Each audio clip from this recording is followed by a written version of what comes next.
അങ്ങനെ ഞങ്ങൾ തിരിച്ച് പാലക്കാടെത്തി. വണ്ടി ഷോറൂമിലായിരുന്നു ഇത്രയും ദിവസം. അങ്ങനെ ഷോറൂമിൽ നിന്ന് വണ്ടി ഇറക്കി. സ്റ്റിയറിങ്ങിൻ്റെ കംപ്ലൈൻ്റ് ആയിട്ട് കൊടുത്തതാണ്. സ്റ്റിയറിങ്ങിൻ്റെ പമ്പ് അവർ ചേഞ്ച് ചെയ്തിട്ടുണ്ടെന്ന് പറയുന്നു. പക്ഷേ നമുക്ക് സ്റ്റിയറിങ്ങിനകത്ത് വലിയ വ്യത്യാസം അറിയാനില്ല, ചെറിയ വ്യത്യാസമേ ഉള്ളൂ. അവർ പറഞ്ഞു കുറച്ചുകൂടി നോക്ക്, അതിനുശേഷം എന്തെങ്കിലും കുഴപ്പമുണ്ടെന്നുണ്ടെങ്കിൽ നമുക്ക് എന്താണെന്ന് വെച്ചാൽ ചെയ്യാമെന്നാണ് അവർ പറയുന്നത്.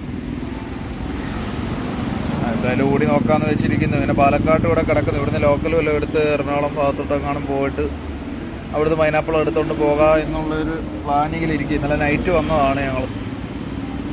വണ്ടി വന്ന് ഓടിച്ച് നോക്കി. പക്ഷെ 4-5 ദിവസം ഇവിടെ ഇട്ട് പണിഞ്ഞു. അതിനുള്ള മാറ്റമൊന്നും വണ്ടിക്ക് വന്നിട്ടില്ല. ഈ സെയിം ഇതേപോലത്തെ നമ്മുടെ കൂടെ ഒരു വണ്ടി അഹമ്മദാബാദ് ഉണ്ടായിരുന്നു, നമ്മുടെ ചേട്ടൻ്റെ ഒരു കൂട്ടുകാരൻ്റെ. വണ്ടി അന്നേരം അതിൻ്റെ സ്റ്റിയറിംഗ് എന്ന് പറഞ്ഞാൽ നല്ല കാറിൻ്റെ സ്റ്റിയറിംഗ് പോലെ തന്നെ നടക്കും, ഒറ്റ കയ്യിൽ കറക്കി എടുക്കാൻ പറ്റുന്നു. ഇതിന് അതിലും വലിയ പിടുത്തമാണിത്, നടക്കുന്നില്ല. ഇന്ന് ഇവിടുന്ന് ലോക്കൽ എടുക്കാൻ വേണ്ടി ഇങ്ങനെ ഓരോ ഓഫീസിൽ വിളിച്ചുകൊണ്ടിരിക്കുന്നു. ഒന്നും ആയിട്ടില്ല ഇതേവരെ, ഒന്നും കഴിച്ചില്ല, ഇനിയും കഴിക്കണം. ഇവിടെ അങ്ങ് കടകളും കാര്യങ്ങളൊന്നും ഇല്ല അടുത്ത്, വണ്ടി ഒതുക്കിയിട്ടേക്കുന്നിടത്ത്. അപ്പം അങ്ങനെ ചെയ്യണമെന്ന് പറഞ്ഞിരിക്കുന്നു.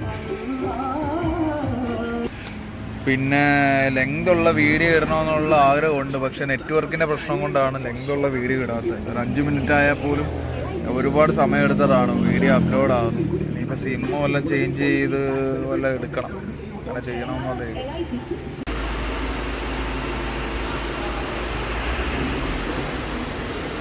നമ്മുടെ വണ്ടി ഒന്ന് അലൈൻമെൻറ്റ് ചെയ്യാൻ കൊണ്ടുവന്ന് കുറച്ച് നാളും കൊണ്ട് വിചാരിക്കുന്നു. ഈ വലിയ വണ്ടികളുടെ അലൈൻമെൻറ്റ് എല്ലായിടത്തും ഒന്നും ഇല്ല.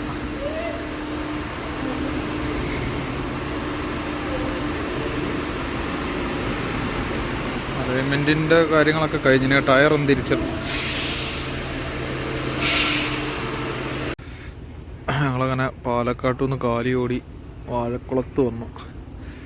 പാലക്കാട്ടുനിന്ന് ലോഡാകാൻ ഭയങ്കര, അതായത് ഞങ്ങൾ എറണാകുളം സൈഡിലോട്ടൊക്കെ ലോഡ് നോക്കുന്നത് കൊണ്ട് പാലക്കാട്ടുനിന്ന് ലോഡാകാൻ എറണാകുളത്തിനൊന്നും ആകുന്നില്ല.